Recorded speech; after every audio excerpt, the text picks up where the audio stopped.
Hey Olivia, hey Evelyn. Welcome back to McStory Time with Miss McMahon. Guess what, girls? I've got one more story about a squirrel for you this week. And you know what his name is? His name is Earl the Squirrel. What? Did you notice something about his name? Earl the Squirrel. Earl and Squirrel. It rhymes, doesn't it? Good. You figured it out. Well, Earl the Squirrel, ladies, if you notice on the cover of this book, he is wearing something that I don't think squirrels don't usually wear. Do you see it? I think you do. He's wearing a scarf. Do squirrels wear scarves? I don't think so. But he is also holding on to something that squirrels do usually gather. They usually collect these and gather these, especially when it's before the winter time. You're right, it's an acorn, and squirrels love acorns. Well, quite possibly this story is about Earl the Squirrel maybe trying to gather some acorns. What do you think? I think that might be true about this story. Well, we're going to find out, aren't we? And we're going to read Earl the Squirrel, and the author and illustrator is Don Freeman. Let's see what happens to Earl the Squirrel. Let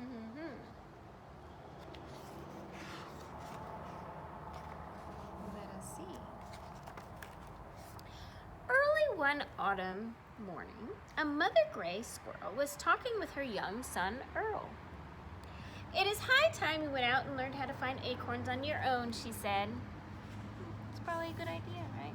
When you get bigger. Right? When squirrels get older, they have to go looking for their own acorns, don't they? But Earl didn't know the first thing about finding acorns. So away he sailed to visit his friend Jill. Oh, he has a little friend. "Good morning, Earl," said Jill. "Here is an acorn I have saved for you."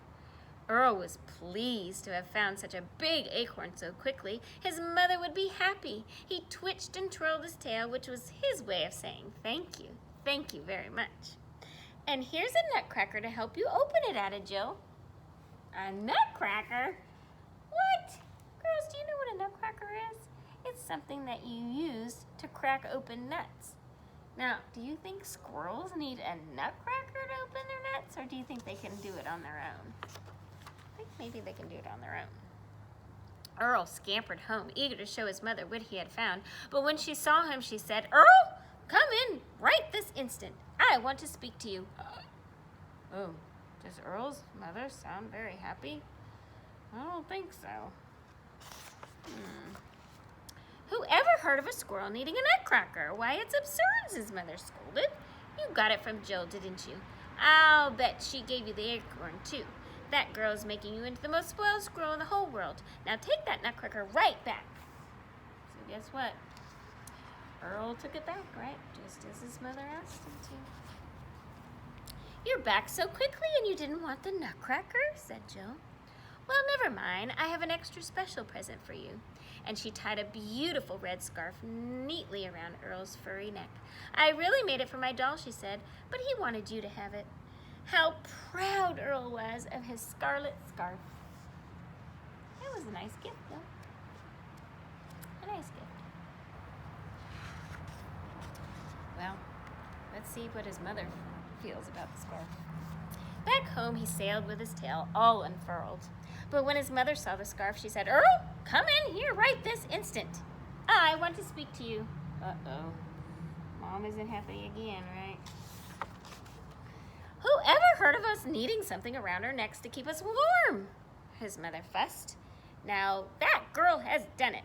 You are the most spoiled squirrel in the whole world." Oh, poor Earl. Earl knew that his mother was right. That night after supper, he tied his scarf into the shape of a sack. So I guess he figured, well, we don't really need scarves around our necks because we're squirrels, we have fur. So he made his scarf into a sack. While his mother slept, out he crept. Earl wanted to show her that he could find an acorn all on his own. So he went off to find an acorn all by himself, all on his own. All night long, Earl searched in the bright moonlight under rocks and up in trees and inside empty old moleholes without finding one single solitary acorn anywhere. Poor Earl. But he didn't give up. By morning, Earl was very tired.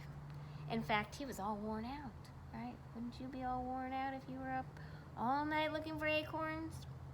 His ears were getting cold, so he tied the scarf around his head. Oh, his scarf was useful, right? He got cold. He used it. That's better, he said to himself. Maybe that's an old squirrel hole for me to sleep in, thought Earl. Oh, sees a whole hole. You think that's a squirrel hole? I don't know. You think someone else lives there? I think so. But look who was inside! Who was it? You're right. Oh, excuse me, said Earl. I didn't know you lived in here. Who do you think lived in here? Hooted the great horned owl loudly. And who ever saw a squirrel wearing a scarf? Right? My friend Jill gave it to me, Earl said proudly. And by the way, could you tell me where I might find an acorn? An acorn? Hooted the great horned owl. Why, certainly, there's a great oak tree right over there full of acorns. But I wouldn't go anywhere near it if I were a squirrel wearing a scarlet scarf. Why is that? Conrad the bull would not like it one bit. You know what bulls do when they see red. They get awfully mad. But Earl didn't hear a word the owl had said about the bull because he was already halfway over to the tree. You wanted to get that acorn. And look who was snoozing there so peacefully, but who? Conrad the bull. Uh-oh. And Earl is wearing that red scarf. What's gonna happen? Bulls don't like red things. Okay. Earl hopped up on top of the bull's burly back. He didn't see Conrad's long, sharp horns. All he saw were acorns galore. Who's that tickling my shoulder? The big bull smoldered. Who was it? Uh-oh. He doesn't look happy, does he? Earl didn't see Conrad's nose. All he saw was a great way to reach the acorns. Oh, he's just almost there grabbing it. And all Conrad saw was Earl's scarf. Uh-oh. Just then, guess what happened? Conrad got awfully mad. Uh-oh. With one flying leap, Earl escaped up into the tree, but his scarf had come untied. Oh dear. It slipped off his neck and it dropped. Quick as a flash, Earl reached down and snatched his scarf. "Don't you tear my beautiful present," he shouted. What is Conrad gonna do? Conrad snorted and charged with all his might. He charged right into the tree and his horns got stuck. Oh my goodness, he got stuck in the tree. He pulled and he yanked until he shook poor Earl out of the tree. So he got stuck and he kept pulling and yanking and he shook poor Earl out of the tree. But guess what else happened? Along with hundreds of acorns came down. Bonk! And one fell right on the top of Earl's head. Oh my goodness. "Thank you, Mr. Bull," said Earl politely. "I didn't mean to put you in all this trouble. I needed only one acorn, but I guess I'll take two. Tomorrow I'll be back for more." And Conrad really helped Earl out by getting his horn stuck and shaking the tree and getting all the acorns down. After tying 2 acorns in his scarf sack, Earl threw it over his shoulder and hurried back home as fast as he could scamper. Conrad grunted and groaned until at last, with a powerful yank, he freed his horns from the tree, and down the hill he reeled, head over hooves, until he was out of sight. He ran away. So what is Earl going to do? He's going to take his acorns home, isn't he? He's going to show his mother that he got his own acorns. When Earl arrived home, he presented one of his acorns to his mother. She saw it and said, "Earl, come in here this instant. I want to speak to you." Could she be mad again? Why would would she be mad? Earl got his own acorn. Once inside, his mother took a bite of her ripe acorn. My, this is the most delicious acorn I've ever tasted. How did you find it? Oh, my lucky scarf helped me, said Earl happily. After his mother finished her acorn, he went to pay Jill a visit. What is he going to do?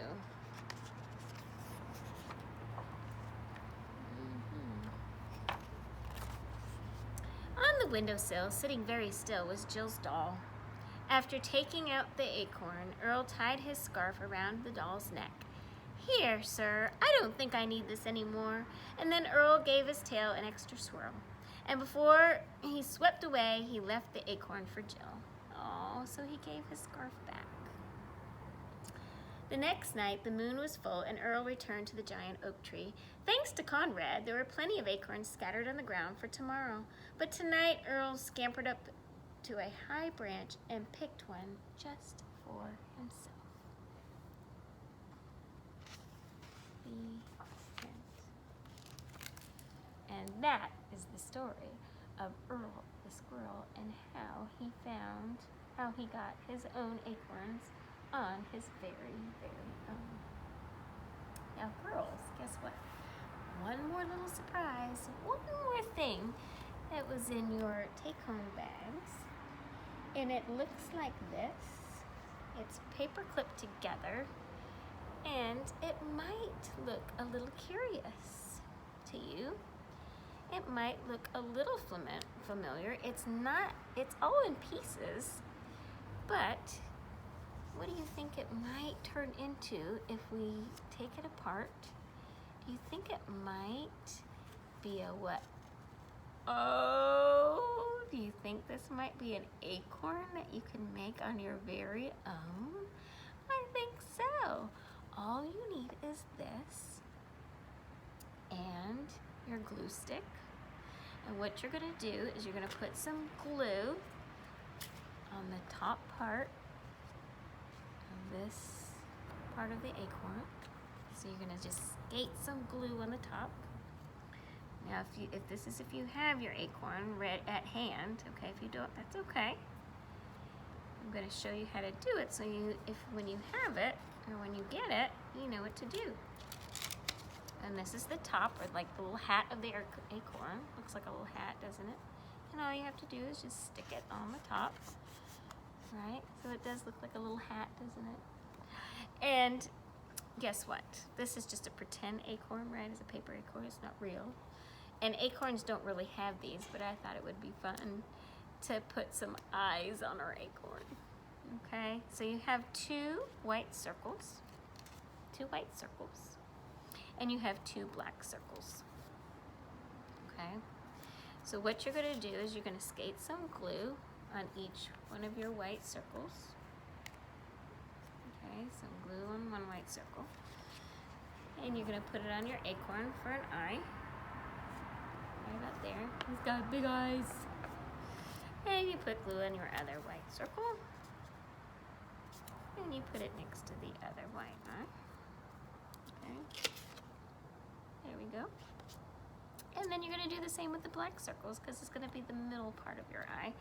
And glue it in the middle of your white part of your eye. And do the same with the other black circle. Okay, and he's got big eyes.